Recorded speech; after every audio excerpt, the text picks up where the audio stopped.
If you were having a party and could invite only one person, who would it be?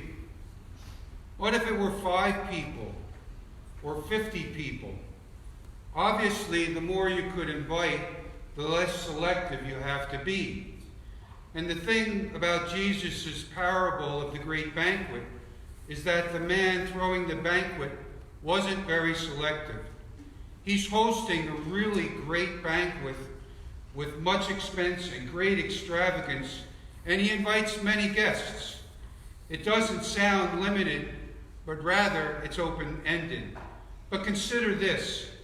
They all began to make excuses.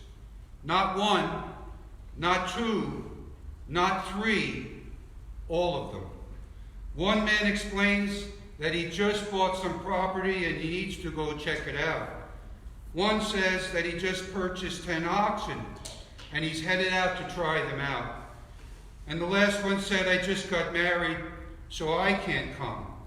Now each of them is very polite in their refusal. Please excuse me. But they all reject the generous offer of the host. Not only would that be insanely uncomfortable for the inviter, but it's also pretty rude in society standards. Think about this in today's terms. Each and every year, the champions for Major League Baseball, the National Basketball Association, and the National Football League are invited to the White House to meet with the President of the United States. And each and every year, some athlete says he won't go because he doesn't like who's in office, Republican or Democrat. It happens every year without fail. And every year I shake my head. There's the whole part of no, I, and team, when we set ourselves apart as better than the body and make a fuss that takes away from what the team accomplished. Then there's the fact that it is the White House and the President of the United States. I mean, seriously, I don't care who it is, and if I don't like them, it's still the opportunity of a lifetime, and that's just what these invited give up. In today's parable, it says that the banquet thrower became angry, and that his servant was sent out to go into the city to bring in the poor, the crippled, the blind, and the lame, not into homes, but into the back alleys and run-down places to find people and bring them in. And the servant reports back that there is still room. So the master tells him, go anywhere and everywhere and compel them to come in to fill up the house. But those first invited folks, they have no place there. On one hand, it's a very open-hearted, compassionate, warm, and fuzzy parable. But we have seen over the last few weeks that parables really aren't warm and fuzzy. They bite. And this one does also, in its rejection of the first invited who turned their backs on the master of the house. I want to break this down on several levels. First, there are the excuses. Boy, they were excuses. They were about possessions. I purchased some land. The second is about work. I purchased some oxen to help me work harder.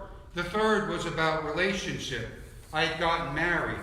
Now ask yourself, how many times have these same kinds of excuses prevented us from coming to church or reaching out to someone else about the good news of Jesus, giving all you had to the church financially or in terms of service, having a quiet time of prayer with just God?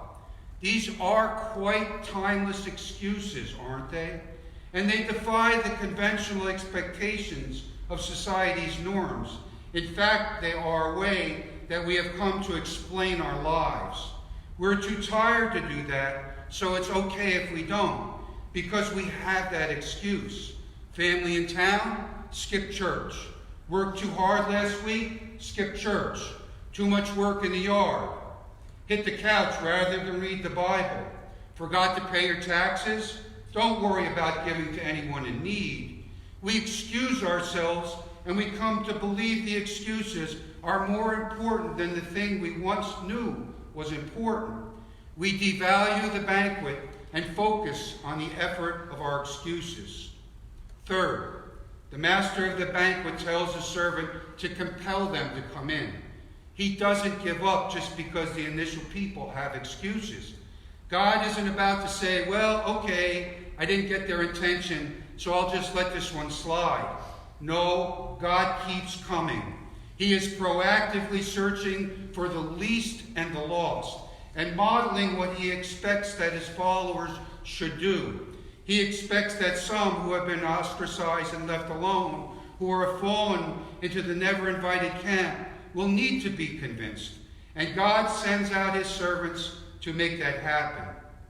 Fourth, the people who are brought in are the least, the last, and the lost. They are the uninvited. If we rewind our story to early in Luke's chapter 14, we see that Jesus was invited to a Pharisee, and a Pharisee at the time was a religious leader, and he was very, very high on the political totem pole. He was invited to a Pharisee's house, and they invited him specifically to test him, to see if it was or if he could be made into one of them. And they sat around in a big back room, rubbing each other's backs, and they were glad-handing each other and talking about how awesome they were, and they argued about who was the most important to them.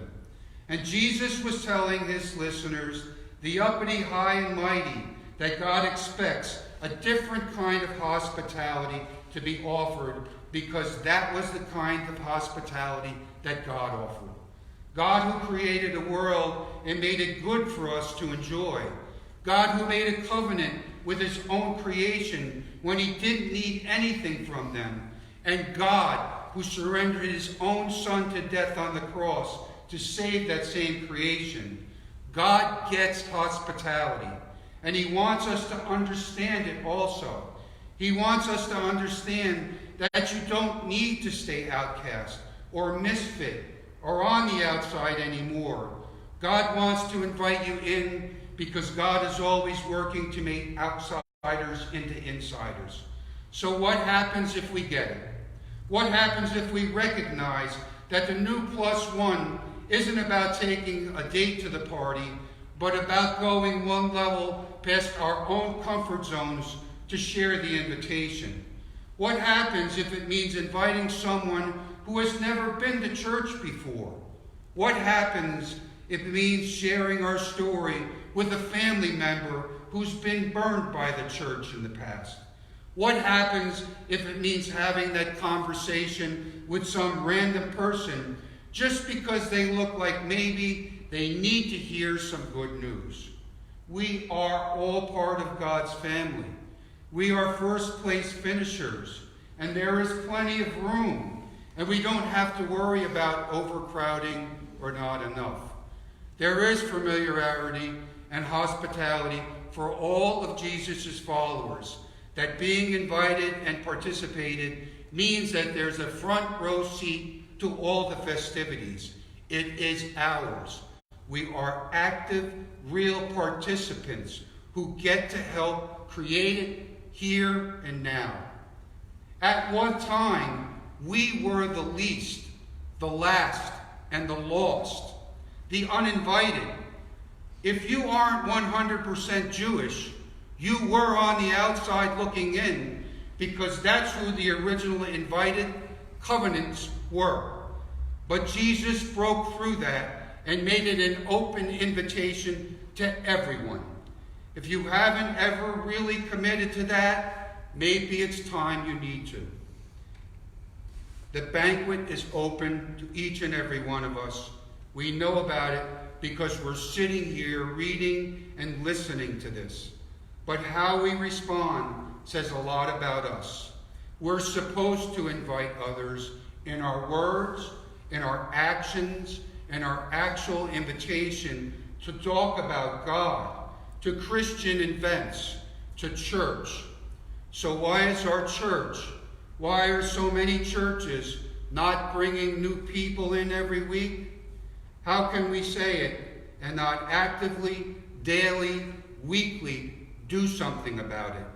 We know they're invited. We know we're invited. The truth is that this invitation to the banquet is wide open and everyone is welcome. But you still need to RSVP. Glory to Jesus Christ. Glory to God.